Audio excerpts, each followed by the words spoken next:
Apparently we're living in the last days. Full-on Armageddon is just around the corner, and all of this has been foretold. Well, at least that's what the people at my door the other day told me before they read me a Bible passage and left me a magazine as proof.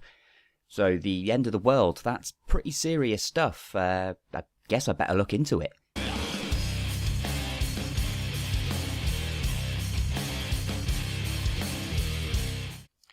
So the people at my door were Jehovah's Witnesses, and the magazine they left me is a copy of the Watchtower, which they consider to be the official word of the church. And inside that is an article that equates using early warning system for tsunamis with reading the Bible as a warning of the end days. It gives us a list of 6 predictions from the scripture and quotes Jesus as saying, "When we see all these things, we would know that the end is at hand."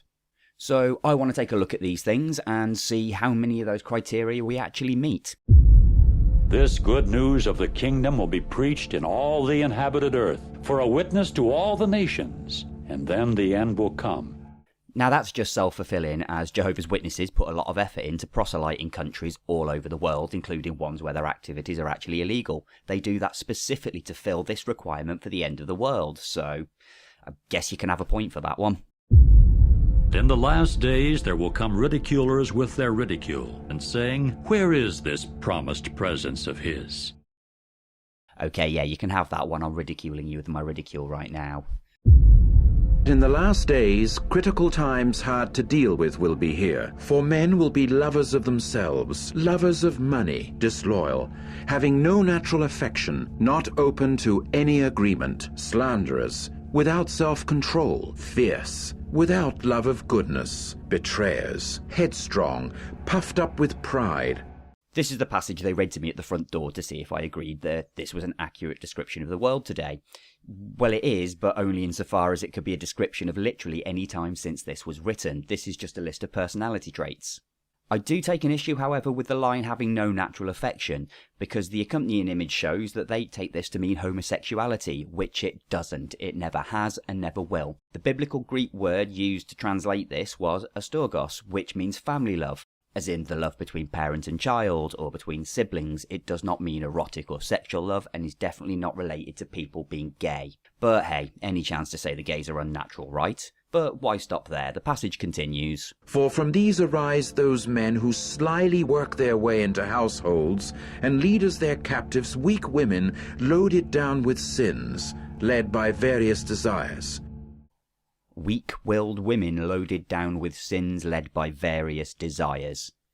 So we've got inferred homophobia and actual misogyny within one paragraph.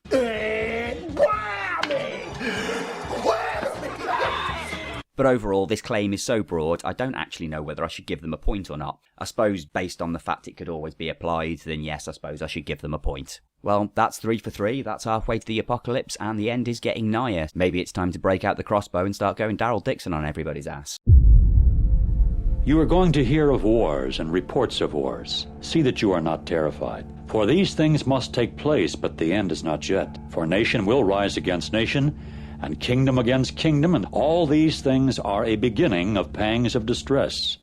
Right, we're finally getting into some claims that can be verified in some way. Is war getting worse? Is nation rising up against nation? No, not really. If we look at war over the last 50 years or so, the number of battle deaths has actually gone down. Yes, there are pretty nasty, horrible conflicts going on, and war hasn't gone away, but the kind of war you'd class as nation against nation pretty much has. Most of the conflicts being fought today are civil wars and insurgencies and various other things. The number of interstate conflicts that would constitute nation against nation has pretty much bottomed out. So that's probably nil point for that one. In one place after another, pestilences and food shortages.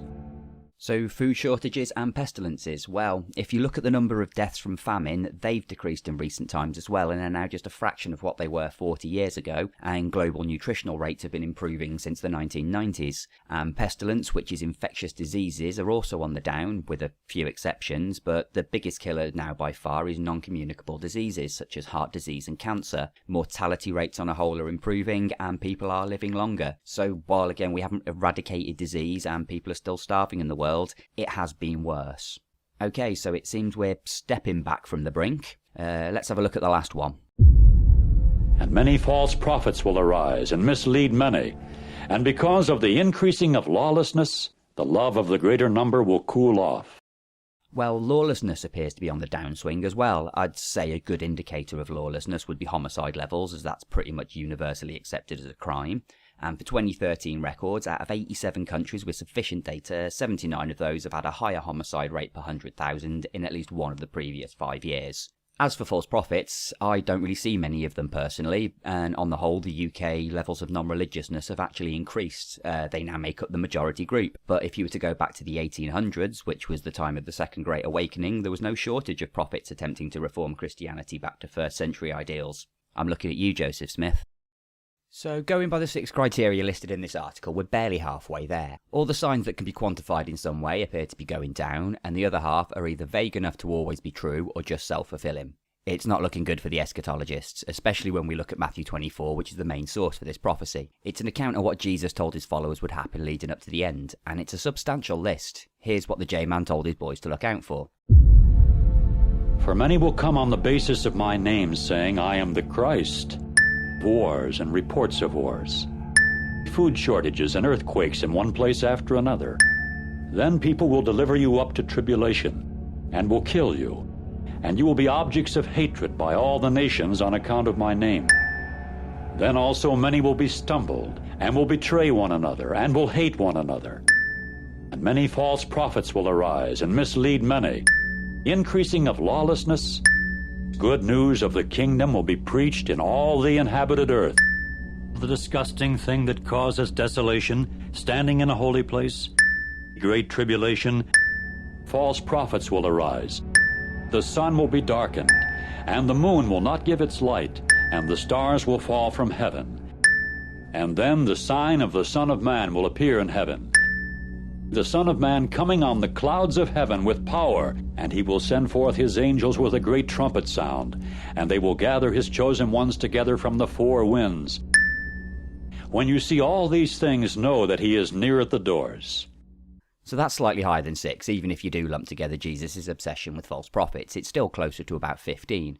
And not many of them seem like they're about to come true, especially as the sun is still shining, the moon isn't a light source, and the stars aren't falling because they're not twinkling lights suspended in a firmament a few miles above our heads. I haven't seen any heavenly signs, or heard any trumpeting, or seen angels flying around collecting people. But sticking with the 6 in the cherry pick prophecy as quoted by the Watchtower, they ask when has there been such a time that we have seen all these things happen at once? Well, a quick look at the history would show that the late 1800s was a good candidate. There'd been a century of wars, from the Napoleonic and the Crimean in Europe. There were the colonial wars in Africa, the Indian wars in North America, and the independence wars in South America. There had also been 5 successive cholera epidemics that had killed hundreds of thousands of people in Europe and America alone. And it was the height of the Second Great Awakening. There were Reformation and Revival churches springing up all over the place, like the Adventists, or those crazy Mormons whose founder claimed he was an actual prophet of God.